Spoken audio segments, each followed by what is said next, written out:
Hello students, again I am here. We are going to discuss about a very important and huge chapter that is cell and cell organelles. जैसा कि मैंने आपको अपने previous video में बोला था कि मैं आगे की जो वीडियो लिखूंगी वो सब्जेक्टिव पे बेस होंगी।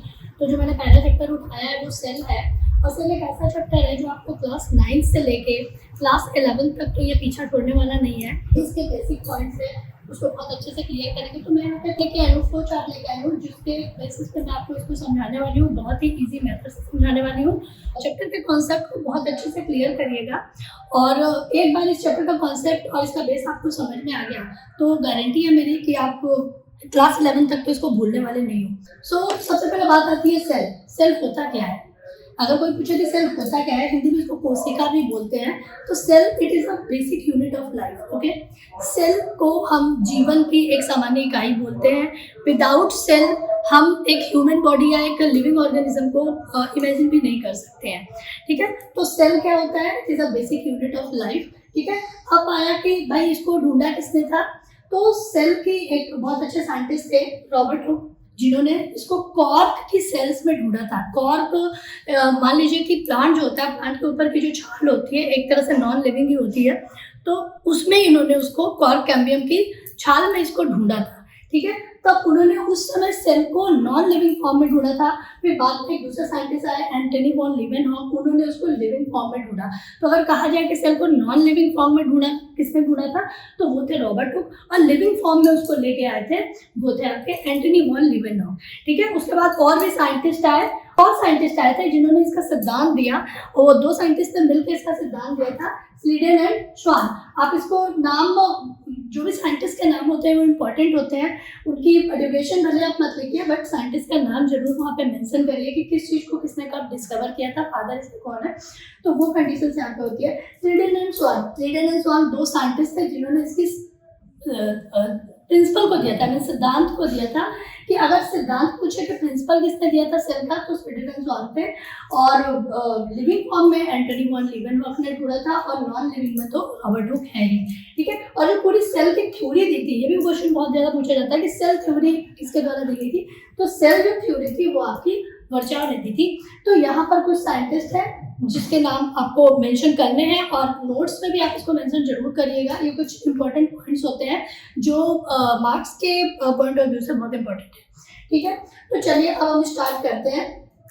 ये तो हो गई सेल की बात। अब मैं आपको सिंपल से एक बेसिक चीज समझाती हूँ कि सेल होता क्या है। बच्चे बिल्डिंग ब्लॉक्स को बनाते हैं, तो बिल्डिंग ब्लॉक्स क्या होता है? बच्चा एक ब्लॉक लेता है, ठीक है, उस ब्लॉक में एक और ब्लॉक जोड़ता है। ठीक है, तो जब ब्लॉक के ऊपर वो ब्लॉक जोड़ता चला जाता है तो एक बहुत बड़ी सी लंबी सी वॉल जैसी खड़ी हो जाती है। तो मतलब जो ब्लॉक हुआ वो सेल हुआ, और ब्लॉक्स के ऊपर ब्लॉक डाल के उसने एक वॉल बना दी। जब वो बहुत सारे ब्लॉक जोड़ के बहुत सारी वॉल्स को अटैच कर देगा तो वो एक रूम टाइप का बन जाएगा। ठीक है, तो यहाँ पे ये कंडीशन चल रही है, फिर एक टाइम आएगा जब वो पूरी बिल्डिंग ही फॉर्म कर देगा। उसी तरह से हमारी बॉडी में भी होता है कि जैसे कि एक सेल है, एक सेल जब वो ग्रुप में आई, तो जब ग्रुप ऑफ सेल्स मिल जाती हैं तो वहाँ पे टिश्यूज फॉर्म हो जाते हैं। ठीक है, और टिश्यूज जब मिल जाते हैं तो वो हमारी मसल्स को फॉर्म करते हैं, और जब मसल्स इंक्लूड हो जाते हैं तो वो हमारे बॉडी के ऑर्गन्स को काम बनाते हैं। और जब बॉडी के ऑर्गन्स को एक जगह आप व्यवस्थित कर दीजिएगा या एक जगह उसको फिक्स कर दीजिएगा तो वो एक हमारी ह्यूमन बॉडी बन जाती है या लिविंग फॉर्म में आ जाता है। तो ये तो सेल था कि पहले एक सिंगल सा सेल था, सेल ग्रुप्स में आए तो टिश्यू बने, टिश्यू इंक्लूड हुआ तो उन्होंने मसल्स बनाई, और मसल्स के बाद में उन्हें प्रॉपर ऑर्गन्स बने, और ऑर्गन्स जब मिल गए तो एक ह्यूमन बॉडी बन गई। तो इस तरह से सेल ने एक ह्यूमन बॉडी का निर्माण किया।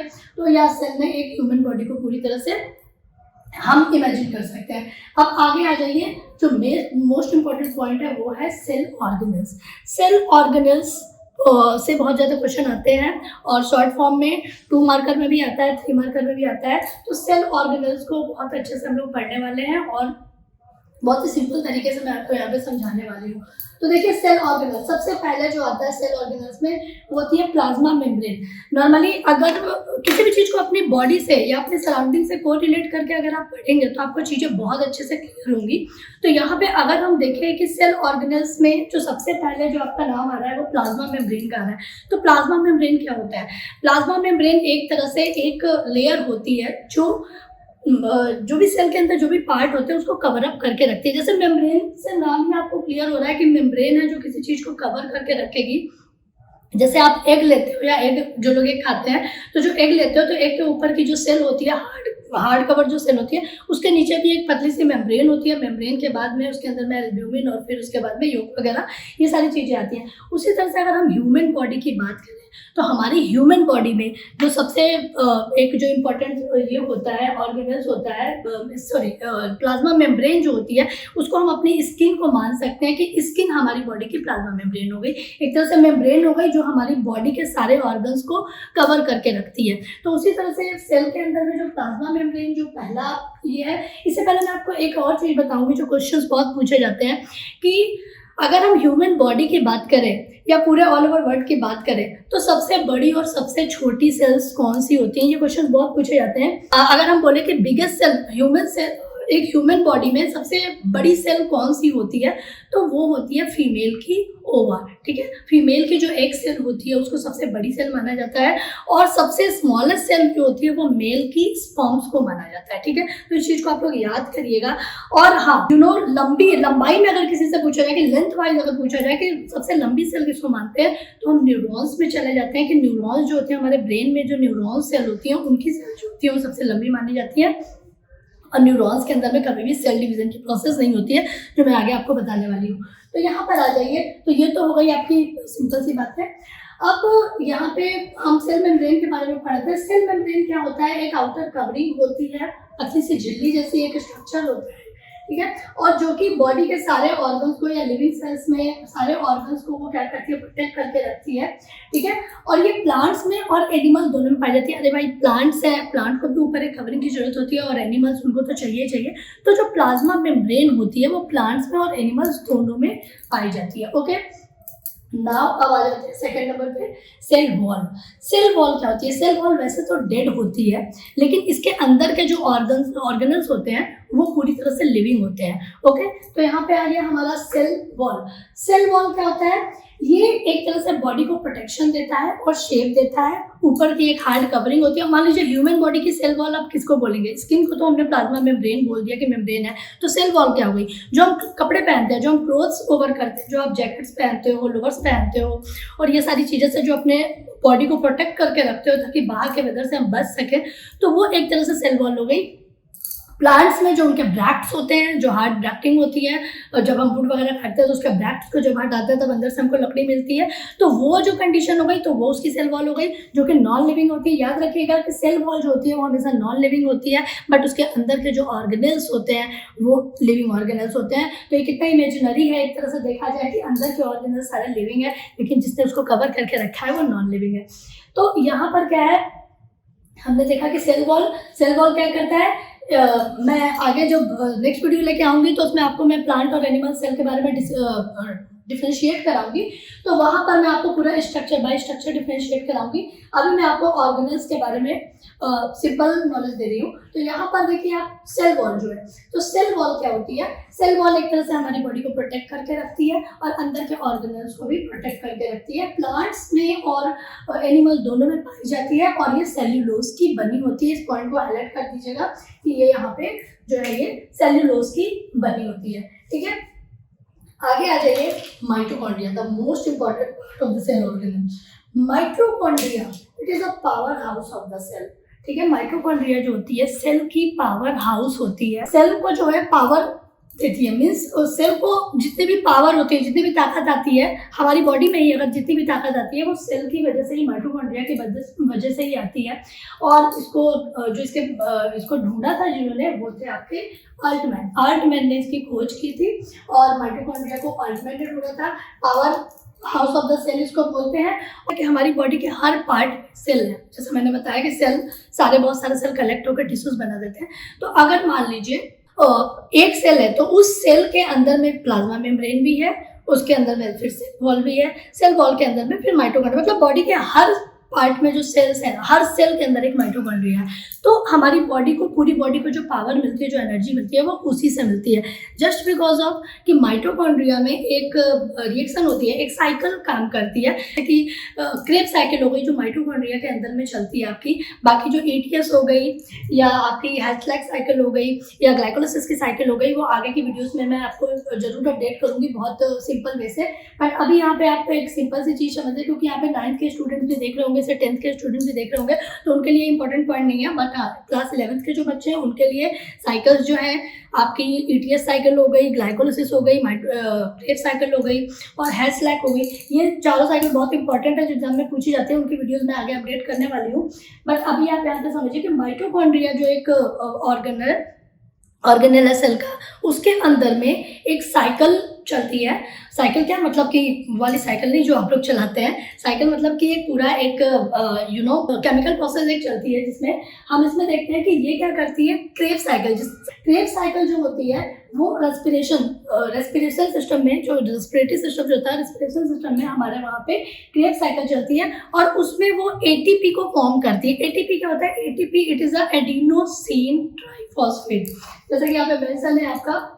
रेस्पिरेशन में क्रेब्स साइकिल फॉर्म होती है और 38 ATP मॉलिक्यूल ऑफ ATP जो होते हैं वो 38 होते हैं, एडिनोसिन ट्राइफॉस्फेट, ठीक है, जो कि ग्लूकोज में कन्वर्ट हो जाता है। ग्लूकोज C6H12O6 ग्लूकोज का फंक्शन होता है, 6 carbon, H hydrogen and O जो ऑक्सीजन है वो भी 6 मॉलिक्यूल। तो 6 मॉलिक्यूल का एक ग्लूकोज फॉर्म यहाँ पे बनता है और किससे बनता है? वो ATP से बनता है। और ATP किसके होते हैं? वो क्रेब्स साइकिल के अंदर में रेस्पिरेटरी, जब हमारा रेस्पिरेशन सिस्टम स्टार्ट होता है उसके अंदर में एक क्रेब्स साइकिल चलती है, 38 ATP मॉलिक्यूल्स होते हैं और यही हमको एनर्जी प्रोवाइड कराते हैं। सो माइटोकॉन्ड्रिया क्या हो गया? एक power house of the cell हो गया जो कि सेल को एनर्जी प्रोवाइड कराता है। ठीक है, क्लियर हो गया? बहुत इंपॉर्टेंट है। इसका डायग्राम आपको अपने NCERT से यहाँ पे कोरिलेट कर लेना है और जो मेन पॉइंट्स है वो मैंने डाल दिए हैं वीडियो के लास्ट में। यहाँ पे इसका स्क्रीनशॉट ले लीजिएगा ताकि आपको नोट्स को कैरी करने में हेल्प हो जाएगी। ठीक है, आगे आ जाते हैं chloroplast. Chloroplast normally plant cell में पाया जाता है, जैसा कि अब क्लोरोप्लास्ट के नाम से ही मेंशन हो रहा है कि क्लोरोप्लास्ट क्या होता है।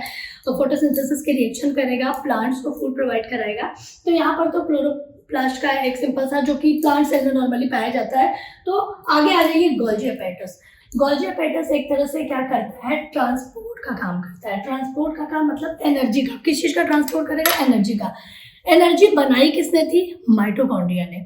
माइटोकॉन्ड्रिया ने एनर्जी बनाई, इसलिए हमने उसको power house of the cell कह दिया। Golgi apparatus.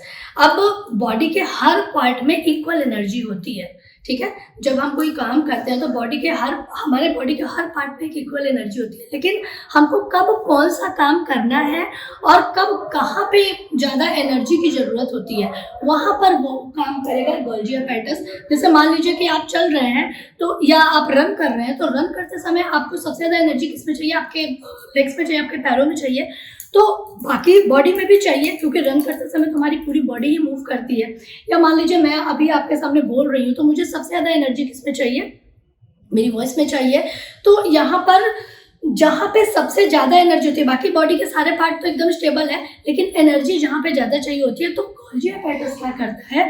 बॉडी के और पार्ट से एनर्जी लेके जहाँ पे ज़्यादा ज़रूरत होती है उसको प्रोवाइड करा देता है। और प्लांट्स क्या करते हैं कि प्लांट्स में रूट्स और शूट्स में आपने पढ़ा होगा कि रूट्स क्या करते हैं? वाटर को ले जाके बॉडी के और पार्ट तक, प्लांट के और पार्ट तक पहुंचाते हैं। उसी तरह से जो गोल्जी अपैरेटस होता है वो क्या करता है? एनर्जी को ट्रांसपोर्ट कर देता है, अलग अलग जहाँ पे ज़्यादा जरूरत होती है वहाँ पर एनर्जी को ट्रांसपोर्ट कर देता है।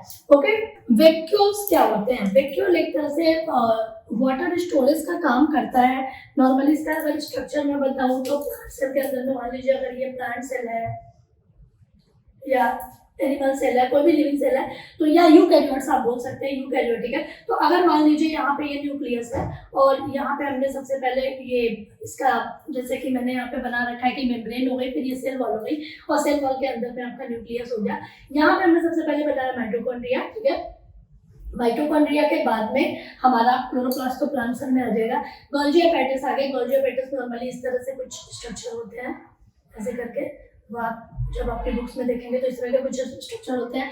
उसके बाद में वैक्यूल जो होता है वो इस तरह से एक लार्ज स्ट्रक्चर पाया जाता है। ओके, तो लार्ज स्ट्रक्चर जो पाया जाता है देखा जाए तो प्लांट सेल में इसका जो साइज होता है वो थोड़ा बड़ा होता है, बिकॉज प्लांट्स को पानी की ज़्यादा जरूरत होती है तो पानी को स्टोर करके भी रखते हैं। और ह्यूमन बॉडी में इसका स्ट्रक्चर आपको थोड़ा सा छोटा मिलेगा, जो नॉर्मली जैसे कि हम अपनी अर्थ के लिए बोलते हैं कि हमारी पृथ्वी पर 70% वाटर है, बाकी और चीज़ें हैं, उसी तरह से हमारी ह्यूमन बॉडी में भी 60 to 65% वाटर होता है। वो सारा वाटर होता कहाँ है? हम तो केवल 1 या 2 लीटर पानी पीते हैं दिन भर में, और वो सीधे हमारे स्टमक में जाके और फिर हमारे किडनी से वो जाके छन जाता है और छन के फिर वो बाहर में निकल जाता है। ये जो आपका 65% वाटर है वो कहाँ गया? वो जो वाटर होता है वो सब वैक्यूल्स के अंदर में इंक्लूड होता है। जैसे मैंने बोला था कि बॉडी के हर सेल में माइटोकॉन्ड्रिया है और हर सेल के अंदर वैक्यूल्स हैं, तो ये जो 65% वाटर होता है वो सारे वैक्यूल्स के अंदर में भरा होता है और जो हमारी ह्यूमन बॉडी में इस तरह से ये स्टोर होता है। ठीक है, तो वैक्यूल क्या करता है? वाटर स्टोरेज का काम करता है। सेंट्रोसोम के बारे में बहुत पूछा जाता है। सेंट्रोसोम क्या होता है? सेंट्रोसोम के जो इसकी जो खोज की थी, जो इसके फादर थे, तो फादर ऑफ सेंट्रोसोम जो थे वो वोबरी थे। ठीक है, याद रखिएगा, दियोदार वोबरी। तो वोबरी जो थे उन्होंने इसकी खोज की थी सेंट्रोसोम से। हिंदी में इसको तारक काय भी बोलते हैं। और सेंट्रोसोम जैसा नाम ही समझ में आ रहा है कि सेंट्रोसोम जो है सेल डिवीजन में पार्ट लेता है। ओके, सेल डिवीजन जब होता है तो उसमें ये काम करता है, सेल को डिवाइड करने का काम करता है और सेल को रीजनरेट करने का भी काम करता है। जैसे सिंपल सी एक बात है कि मान लीजिए हमारी बॉडी है, हमारी बॉडी में कहीं कोई कट आ गया तो वहाँ की सेल हट जाती है, फट जाती है। ठीक है, और कुछ दिनों के बाद देखेंगे आप अपने आप वो हील हो जाती है। ठीक है, तो वो क्यों होती है? ये रीजनरेशन की पावर होती है सेल्स में। ठीक है, सेल डिवाइड हो जाता है। जहाँ पे सेल डेड हो गई है, तो जहाँ पे सेल डिवाइड हुई है तो वो 2 पार्ट में डिवाइड हो जाएगी। एक तो अपनी जगह रहेगी, एक दूसरे जहाँ पे फिलअप है वहाँ पर उसका जो है कि उसकी पूर्ति कर देगी, जो क्षति पूर्ति जिसको बोलते हैं, कि वो उसको फिलअप्स को वो भर देगी और वहाँ पे जो हमारे सेल्स होंगे वो पूरी तरह से रीजनरेट होके और वो पूरी तरह से रीअपेयर हो जाएंगे। तो यहाँ पर सेल सेंट्रोसोम क्या करता है? एक तरह से सेल डिवीजन का काम करता है और सेल को रीजनरेट करने का काम करता है। इसके फादर कौन थे? वोबरी थे। ठीक है, याद रखिएगा। और यस, एक और चीज जो इम्पोर्टेंट चीज है कि बॉडी के मैंने स्टार्टिंग में आपको बताया था कि बॉडी के किस पार्ट में सेल डिवीजन नहीं होता है, तो बॉडी के ब्रेन में, मीन्स न्यूरॉन सेल में सेल डिवीजन नहीं होता है, बिकॉज वहाँ पे सेंट्रोसोम्स जो है ये जो है वो नहीं पाए जाते हैं। अब सेंट्रोसोम क्या करते हैं? सेंट्रोसोम ही तो सेल डिवीजन का काम करते हैं। न्यूरॉन्स में जब सेंट्रोसोम है ही नहीं तो सेल कैसे डिवाइड होंगे? इसलिए बोला जाता है कि अगर आपके ब्रेन में कहीं चोट लग जाती है या किसी तरह की कोई प्रॉब्लम हो जाती है तो वो जल्दी ठीक होना मुश्किल हो जाता है। और बाकी ब्रेन के बारे में बहुत सारी बातें हैं जो मैं चैप्टर्स आगे जब पढ़ाऊंगी तो उसमें आपको क्लियर कराऊंगी, क्योंकि अगर मैं यहाँ बताने लगूंगी तो वीडियो बहुत ज़्यादा लंबी चली जाएगी। तो अभी आप यही समझ लीजिए कि सेंट्रोसोम जो होता है वो सेल डिवीजन का काम करता है, बट हमारी न्यूरॉन सेल में ये नहीं पाया जाता है, इसलिए न्यूरॉन्स में सेल डिवीजन का फंक्शन नहीं होता है और इसीलिए सर पे चोट लग जाना बहुत वहाँ पे हार्मफुल हो जाता है, क्योंकि वो जल्दी से रीजनरेट नहीं हो पाती हैं सेल्स और बन नहीं पाती हैं, ना जुड़ पाती हैं। तो ब्रेन से रिलेटेड बहुत सारी प्रॉब्लम, मतलब कि ब्रेन में अगर एक बार आपको चोट लगी तो जल्दी ठीक नहीं होता है, just because of centrosomes are present in neuron cells. Centrosomes are absent in neuron cells. ठीक है, अब आते हैं ईआर। ईआर क्या होता है? ईआर जैसे आपको यहाँ पे हम डिफाइन कर रहे थे ईआर को, एंडोप्लाज्मिक रेटिकुलम। ठीक है, ईआर क्या होता है? Endoplasmic reticulum. इसके फादर कौन थे? Potter and Thomson. ये दोनों लोगों ने मिलकर इसकी ईआर की खोज की थी। और उसके बाद में ये क्या करता है कि work as a skeletal system. जैसे हमारी बॉडी होती है, नॉर्मली बॉडी क्या करती है? हमारी बॉडी के अंदर जो भी मसल्स होती हैं, जो हमारी जो सेल होती हैं, सेल मिलके क्या बनाते हैं? टिश्यूज बनाते हैं। टिश्यूज मिलके क्या बनाते हैं? मसल्स बनाते हैं। मसल्स मिलके ऑर्गन्स बनाते हैं। और ऑर्गन्स, अब हमारी ये ऑर्गन्स को स्टेबल करने के लिए एक स्केलेटल सिस्टम होता है हमारी बॉडी के ऊपर। उसी तरह से ईआर भी एक स्केलेटल सिस्टम का काम करता है। मान लीजिए एक बिल्डिंग बन गई तो बिल्डिंग के अंदर में जो पिलर्स खड़े किए जाते हैं वो काम ये करता है एंडोप्लाज्मिक रेटिकुलम, कि ये अगर हमारा सेल है और सेल के अंदर जितने भी ऑर्गेनेल्स हैं तो ये कैसे खड़े रहेंगे, कैसे स्टेबल रहेंगे, वो काम करता है यहाँ पे एंडोप्लाज्मिक रेटिकुलम। इसीलिए हम लोग इसको स्केलेटल सिस्टम की तरह एज अ वर्क करता है ये सेल के अंदर में। फादर जो इसके थे या जिन्होंने इनको ढूंढा था वो थे पॉटर एंड थॉमसन। ठीक है, अब ये क्या होता है? ये 2 तरह से होता है। ईआर जो होता है आपका, ये 2 पार्ट में डिवाइड होता है, जैसा कि यहाँ पे मैंने डाल रखा है। ER आपका 2 पार्ट में डिवाइड होता है। एक होता है स्मूथ एंडोप्लाज्मिक रेटिकुलम और एक होता है रफ एंडोप्लाज्मिक रेटिकुलम, ठीक है। स्मूथ एंडोप्लाज्मिक रेटिकुलम और रफ एंडोप्लाज्मिक रेटिकुलम दो तरह से ये काम करता है। स्मूथ से जैसा नाम से ही समझ में आ रहा है कि स्मूथ है, तो ये किस चीज को प्रोड्यूस करेगा, किस चीज को फॉर्मेट करेगा, ये करेगा आपको फैट्स का। फैट्स जैसे चिकने होते हैं, सॉफ्ट होते हैं, तो फैट का प्रोडक्शन करता है कौन, स्मूथ एंडोप्लाज्मिक रेटिकुलम। और जो रफ वाला होता है, रफ वाला नॉर्मली अगर हम इसको बनाएं तो इसका स्ट्रक्चर इस तरह से कुछ ये डिवाइड करते हैं। तो ये वाला जो पोर्शन होता है वो होता है स्मूथ एंडोप्लाज्मिक रेटिकुलम, और ये वाला जो पोर्शन होता है, सॉरी इसको आप रफ कर दीजिए बिकॉज क्योंकि इसमें राइबोसोम्स पाए जाते हैं इसलिए रफ होता है, और ये जो होता है वो आपका स्मूथ एंडोप्लाज्मिक रेटिकुलम को कर दीजिए, ठीक है। तो जो पोर्शन स्मूथ होगा, प्लेन होगा, वो स्मूथ होगा, और जिस पोर्शन पे राइबोसोम्स पाए जाते हैं वो रफ एंडोप्लाज्मिक रेटिकुलम कहा जाता है। रफ इसीलिए कहा जाता है क्योंकि उसमें राइबोसोम्स के डॉट होते हैं। अगर हम इसको समझना चाहें तो एक सिंपल सा एग्जांपल मैं देती हूँ कि जैसे आप किसी शॉप पे जाते हैं तो वहाँ पे शॉप के बाहर में एक डोरमेट रखा होता है, जो नीचे से अगर आप देखेंगे तो बिल्कुल प्लेन होता है, और ऊपर से देखेंगे तो ग्रीन ग्रीन कलर के उसमें इस तरह से कुछ स्पाइक्स निकले रहते हैं। तो उसको हम एक एज ए एग्जाम्पल ले सकते हैं कि वो जो ग्रीन ग्रीन स्पाइक्स निकले रहते हैं वो आपका रफ सरफेस हो जाता है, तो मतलब कि उसको हम राइबोसोम्स की तरह ले सकते हैं। तो जो रफ वाला होता है उसमें राइबोसोम्स की वजह से वो रफ होता है, और स्मूथ वाला जो होता है वो स्मूथ ही रहता है, चिकना रहता है, फैट को प्रोवाइड करता है यहाँ पे। तो ये करता है आपका फैट प्रोडक्शन करता है, और राइबोसोम जो होते हैं प्रोटीन सिंथेसिस का काम करते हैं, जैसा कि आप लोग जानते हैं। इसमें जो रफ एंडोप्लाज्मिक और स्मूथ एंडोप्लाज्मिक रेटिकुलम है, इसमें कुछ सेडिमेंट्री कोफिशिएंट होते हैं जिसकी वजह से इसके साइज को हम लोग डिफाइन करते हैं। जैसे 70s हो गया आपका, जो बिग होता है वो 70s का हो गया, और सॉरी स्मॉल जो हो गया वो 70s का हो गया, और जो 80s का होता है वो बिग होता है। तो ये सेडिमेंट्री कोफिशिएंट की वजह से होता है। और सेडिमेंट्री कोफिशिएंट क्या होता है, सेडिमेंटेशन प्रोसेस आप जानते हैं, जब भी पानी को प्यूरिफाई करते हैं, पानी को प्योर करने की जो प्रोसेस होती है सेडिमेंटेशन की प्रोसेस है, तो हम लोग क्या करते हैं, जब जो हमारी मिट्टी होती है, जो डर्ट होती है, जब वो नीचे बैठ जाती है और जो क्लीन वाटर होता है वो ऊपर सरफेस पे आ जाता है, उसको हम बोलते हैं सेडिमेंट हो गया पानी।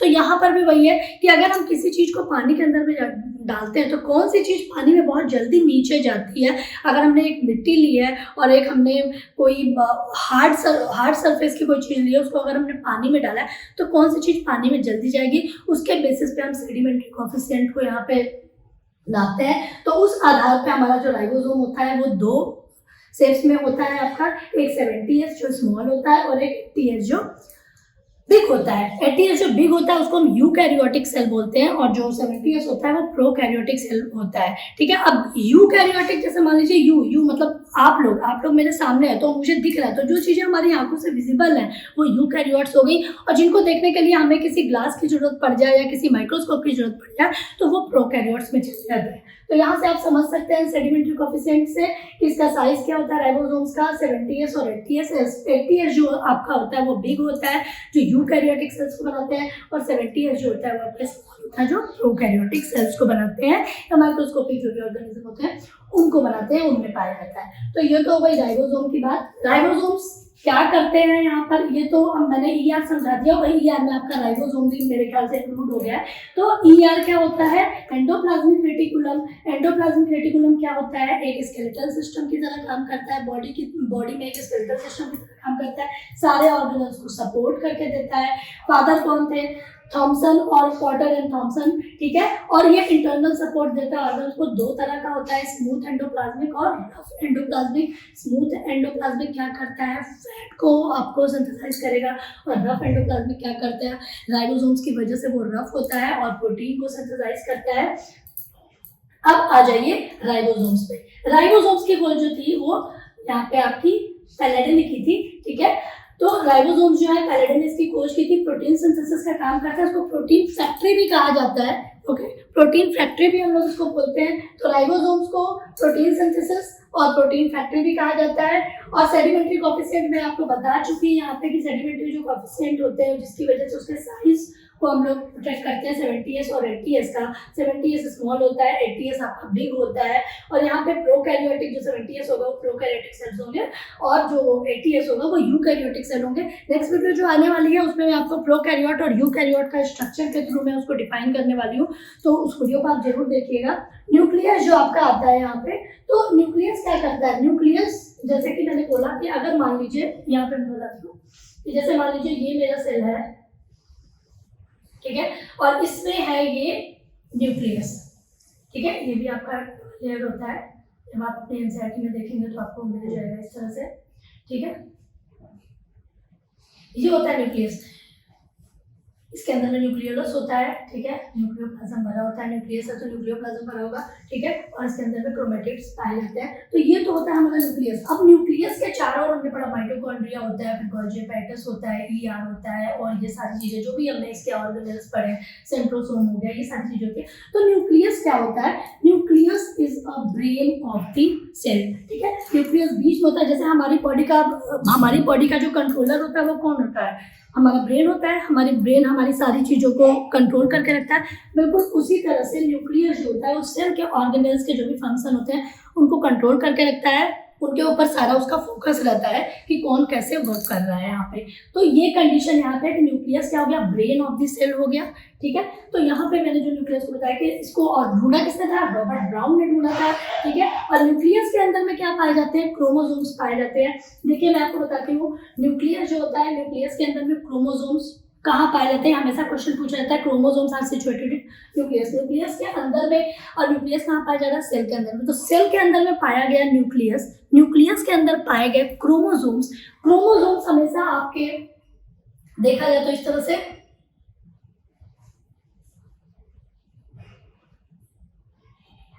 ठीक है,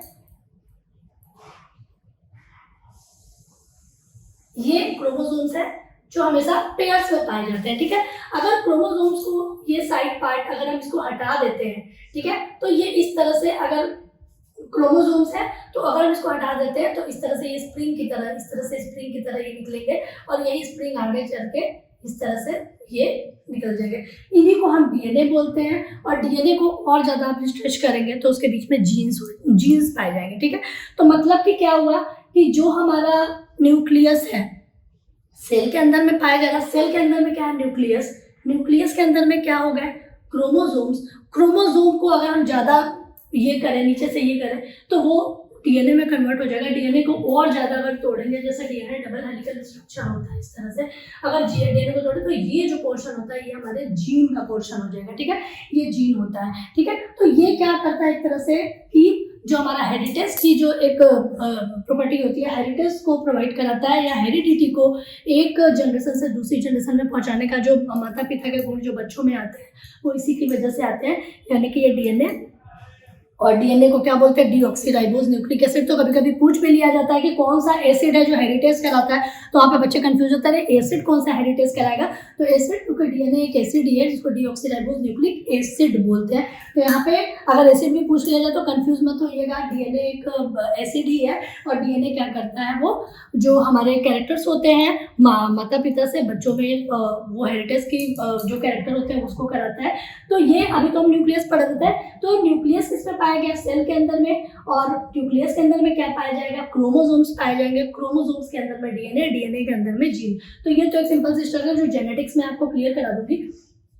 अब यहाँ पे आप आ जाइए, न्यूक्लियस का फंक्शन हो गया, रॉबर्ट ब्राउन ने किया था। प्रोटीन सिंथेसिस का काम करता है, क्योंकि डीएनए का भी वही काम होता है, प्रोटीन को सिंथेसाइज करता है। तो न्यूक्लियस जो होता है वो क्रोमोसोम्स पाया जाता है, डीएनए और आरएनए के फंक्शन होते हैं। अब आरएनए क्या होता है कि मैम आप बोलोगे कि मैम डीएनए तो होता है, आरएनए क्या होता है? अरे डीएनए क्या है आपका? डीएनए एक डबल हेलिकल स्ट्रक्चर होता है और इसी को अगर हम सिंगल हेलिकल कर दे तो ये आरएनए बन जाता है। जैसे अभी हमारा कोविड जो था, कोरोना वायरस था, वो हमारा आरएनए का स्ट्रक्चर था, ठीक है ना। तो डीएनए को अगर हम सिंगल कर दें, डबल हेलिकल से सिंगल हेलिकल उसको अगर हम कर दें तो वो आरएनए को फंक्शन कर देता है। तो यहाँ पर ये हो गया आपका डीएनए और आरएनए क्रोमोसोम्स के अंदर ही पाए जाते हैं। मतलब कि आरएनए जो होता है वो डीएनए से ही मिलता है, ठीक है। प्रोटीन जो होता है 80% डीएनए और डीएनए जो होता है 10% न्यूक्लियस के अंदर में पाया जाता है। प्रोटोप्लाज्म तो सिंपल सी बात है कि प्रोटोप्लाज्म क्या होता है, पूरी जो हमारी ये सेल होती है, पूरी सेल के अंदर में जो भी ऑर्गेनेल्स हैं वो इधर उधर ना भागे।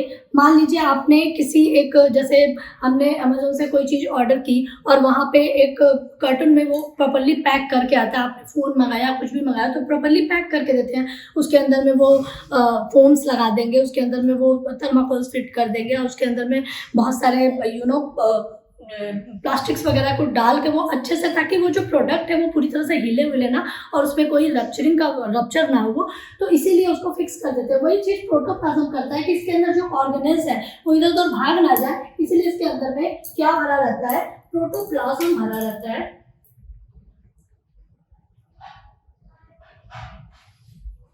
तो प्रोटोप्लाज्म क्या होता है, इसके अंदर भरा रहेगा, एक लिक्विड जैसा स्ट्रक्चर होता है, एक लिक्विड जैसा पार्ट होता है जो इसके अंदर में भरा होता है, जिससे सारे सेल ऑर्गेनेल्स जो होते हैं वो एक जगह में फिक्स रहते हैं। ठीक है, तो यहाँ पर तो ये हो गया प्रोटोप्लाज्म। हाँ, और प्रोटोप्लाज्म क्या करता है, सारे जितने भी स्ट्रक्चर है उन सबको फिक्स करके यहाँ पे रखता है।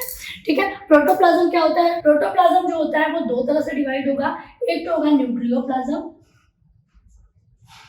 और एक होता है कैरियो, इसको हम कैरियोकाइनेसिस भी बोलते हैं। ठीक है, जो न्यूक्लियस के अंदर में भरा होता है वो न्यूक्लियोप्लाज्म होगा और जो सेल के अंदर में भरा होगा वो साइटोप्लाज्म हो जाएगा।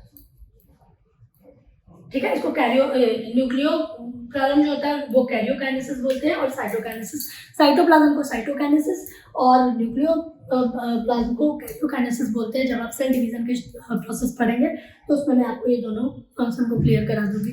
ठीक है, लाइसोसोम्स को हम सुसाइडल बैग्स बोलते हैं। ठीक है, लाइसोसोम्स क्या होते हैं, सुसाइडल बैग्स होते हैं। डी डुवे ने इसकी खोज की थी लाइसोसोम्स को, और इसका जो एक फंक्शन होता है वो बहुत ही बेहतरीन फंक्शन होता है। फंक्शन क्या होता है कि इसके पास में एक पावर होती है। पावर कैसी होती है, इसके पास में एक हाइड्रोलिटिक एंजाइम पाया जाता है। ठीक है, हाइड्रोलिटिक एंजाइम की वजह से वो क्या करता है कि जो भी, अब मान लो आपके घर में कोई चीज़ है तो कभी ना कभी तो खराब होगी ना, उसी तरह से जो सेल्स के अंदर में ऑर्गेनेल्स है वो कभी कभी क्या होते हैं, काम नहीं करना चाहते हैं। जैसे आप भी कभी कभी काम नहीं करना चाहते हो, किसी ने बोला कि बेटा ये काम कर दो, तो नहीं मुझे नहीं करना है, मेरा मन नहीं कर रहा है, तो उस समय क्या होगा भाई, मम्मी तो चुप हो जाएगी।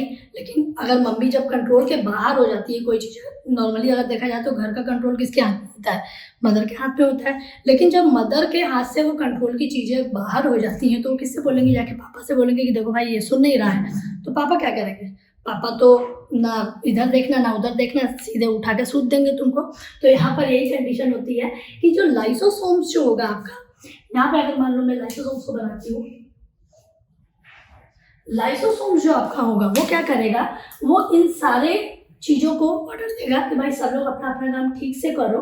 ठीक है, और अगर ये काम, ये न्यूक्लियस इन सबको कंट्रोल करके रखता है। अगर न्यूक्लियस की बात, मान लो न्यूक्लियस मम्मी है और न्यूक्लियस की बात ये नहीं मानना, तो लाइसोसोम्स को फादर की तरह काम दे सकते हैं कि वो बोलेंगे लाइसोसोम से, लाइसोसोम्स आके इन सबको अच्छे से बता देगा कि अपना अपना काम ठीक से करो। अगर किसी ने भी मना किया उसको कि नहीं, मुझे अगर माइटोकॉन्ड्रिया कह रहा कि मैं वो काम नहीं करूँगा, ये कह रहा कि मैं अभी वो काम करने के मूड में नहीं हूँ, तो फिर क्या होगा, ये इनके ऊपर फिर अपना अटैक मारेगा। और अटैक कैसे क्या मारेगा कि उन्हें, अगर आप मना करोगे किसी काम के लिए तो फिर आपको अच्छे से डंडे से अगर पिटाई कर दी जाएगी तो आप फटाफट करने लगोगे।